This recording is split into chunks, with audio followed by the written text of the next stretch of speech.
kuma gai da saraki masu halin girma. Ya bugi tambura ku fito mu yabawa jarumin talakawa. Walki shagugun kowa je ka lafiya dan baiwa. Sarkin dillalai na kasar Hausa mu da ba shi kyamar kowa. Ambasada na kewa bai cika dan ya shahara a kasar Hausa. Sarkin daura mun gode kuma mun maka jinjina a kasar Hausa. Duniya ta shaida da na dinga da kai mana mai gida sha tambura a fagen aikin kwarai ga mutane yayi wa al'umma. Ambasado taurarin naka suna da haskaka. Sarkin dillalan kasar Hausa kai ka zama maliya da ka fito sai sun gusa ba shakka girman ka da daukaka.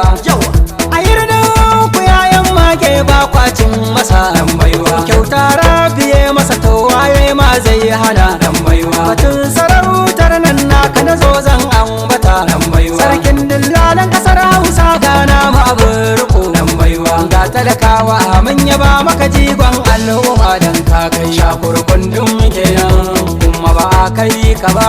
Ambasada in ka fito kowa kai zai zuba wa kallo. Katin ba ta kaza kana iya gun kyautuka mu gaida dagun maluma. Sarkin dillalan kasar Hausa kai ka zuba ayyuka a kasar Hausa. Mun yaba a kasar Hausa. Girman ka ne a kasar Hausa. Mun yaba a kasar Hausa. Shafi matsayayye ne a kasar Hausa. Mun yaba a kasar Hausa. Mai kyakkyawan zance a kasar Hausa. Mun yaba a kasar Hausa. Ka san ayyuka a kasar Hausa. Mun yaba a kasar Hausa. Me san al'umma a kasar Hausa. Mun yaba a kasar Hausa. Mu buga masa tambura a kasar Hausa. Mun yaba a kasar Hausa. Gaske a kasar Hausa. Mun yaba a kasar Hausa. Sarauta mai girma sarkin dillalai na kasar Hausa. Kai mu gaisuwa mai girma sarkin dillalai na kasar Hausa. Mu gidan sakan tabarma sarkin dillalai na kasar Hausa. Ye mana kyautukan alfarma sarkin dillalai na kasar Hausa. Alhaji Salihu kenan sarkin dillalai na kasar Hausa. Zakin namu nan ya girma sarkin dillalai na kasar Hausa. Zai wargi gashin bauna sarkin dillalai na kasar Hausa. Alhaji Salihu mai girma sarkin dillalai na kasar Hausa. Mai hakuri kuce dan baiwa sarkin dillalai na kasar Hausa. Dan sagiriya daga girma an masa rawani mai girma. Kuce da kyawun ado ne kai ne a dan tafiyar kowa.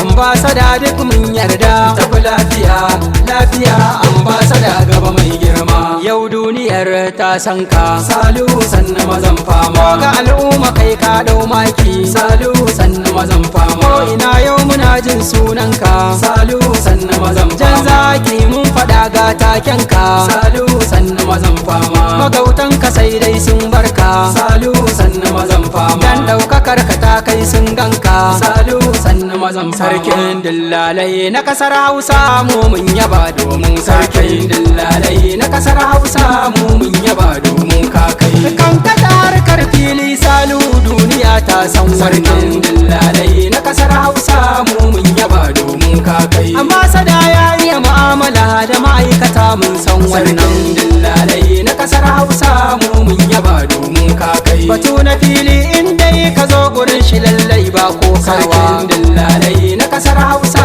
mu mun yaba domin ka kai. To idan dai da kai a kasar nan bangare na fili ba a rasawa. Sarkin dillalai na kasar Hausa mu mun yaba domin ka kai. Na an buga an barka an sani kai kafin Allah ne. Sarkin dillalai na kasar Hausa mu mun yaba domin ka kai. Bare makiyaya za su da kai ka dara girman na. Sarkin dillalai na kasar Hausa mu mun yaba domin ka kai. Kana lokaci su bar tsokaci lokacin naka ne tuntuni kai fice. Martabar ta kace natsuwar ta kace ba za su wuce ka ba za ku su kai ka ba. Ambasada Allah muka roƙa ya ƙara girma da martaba. Mai gida shatan mura a fagen aikin kwarai ga mutane yayi wa al'umma. Ambasado taurarin naka suna da haskaka. Sarkin dillalan kasar Hausa kai ka zama maliya da ka fito sai sun gusa dan girman ka da daukaka. Tamad bi hamdillah anan zan huta da wannan baitukan da sauran wasu zan kawo muku dan kyan zantukan. Domin duniya ta shaida halinka na girmama da kasar Hausa shata Hausa ya jure gwagwarmaya na kasar Hausa sai sun jira na kasar Hausa